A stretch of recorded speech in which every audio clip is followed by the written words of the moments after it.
જસદણમાં આવારા તત્વો દ્વારા આતંક મચાવી તોડફોડ કરી અને વેપારીના ઘરની બહાર પડેલા માલને પેટ્રોલ લગાવી સળગાવી દેવામાં આવ્યો। જસદણના ગોકુળ ચોકમાં રહેતા અને ઇલેક્ટ્રિકનો ધંધો કરતા સલીમભાઈના ઘરે રાત્રિના 11:30 વાગે બે આવારા તત્વો ઘરની બહાર બીભત્સ શબ્દો બોલે છે અને બહાર પડેલા માલની તોડફોડ કરે છે। તેના સીસીટીવીમાં ફૂટેજ આવી જતા સલીમભાઈ જસદણ પોલીસ સ્ટેશનમાં ફરિયાદ નોંધાવવામાં આવી। તાત્કાલિક પોલીસ દ્વારા બે આરોપીમાંથી એકની ધરપકડ કરવામાં આવી। ત્યારબાદ કરણભાઈ નામના વ્યક્તિ દ્વારા સલીમભાઈને ધમકી મારવામાં આવી કે આજે રાત્રે તારું ઘર સળગાવી દેવામાં આવશે અને સવારના 5:30 દરમિયાન બે વ્યક્તિ સલીમભાઈના ઘરની પાસે આવી અને પેટ્રોલનો છંટકાવ કરી આગ લગાવી ચાલ્યા જાય છે।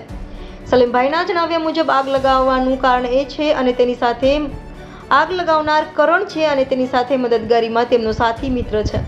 આ બનાવના સીસીટીવીના આધારે સલીમભાઈ દ્વારા બંને વ્યક્તિઓ પર ફરિયાદ નોંધાવવામાં આવી છે।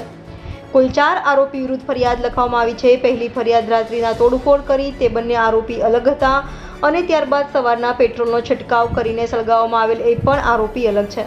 આમ 4 આરોપી વિરુદ્ધ જસદણ પોલીસ સ્ટેશનમાં ફરિયાદ નોંધાવવામાં આવી છે। સલીમભાઈના જણાવ્યા મુજબ જ્યારે આરોપી આગ લગાવી ત્યારે તાત્કાલિક પાડોશમાંથી લોકો જાગી ગયા અને આગને તાત્કાલિક કાબૂમાં લઈ લીધી।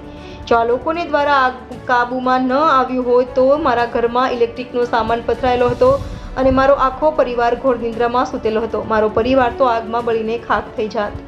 Reporter Karshan Bamta, India 24 news, Atkot.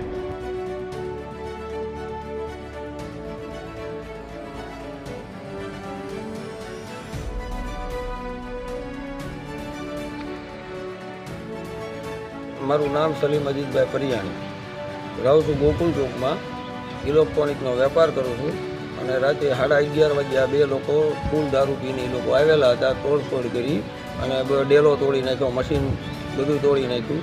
પછી મારા પાડોશીએ કીધું એટલે હું બહાર નીકળ્યો એટલે મેં જોયું કે આ બધું તોડફોડ કરેલા એક છોકરાને હું લઈ અને પોલીસ સ્ટેશને કેસ કરવા આવ્યો।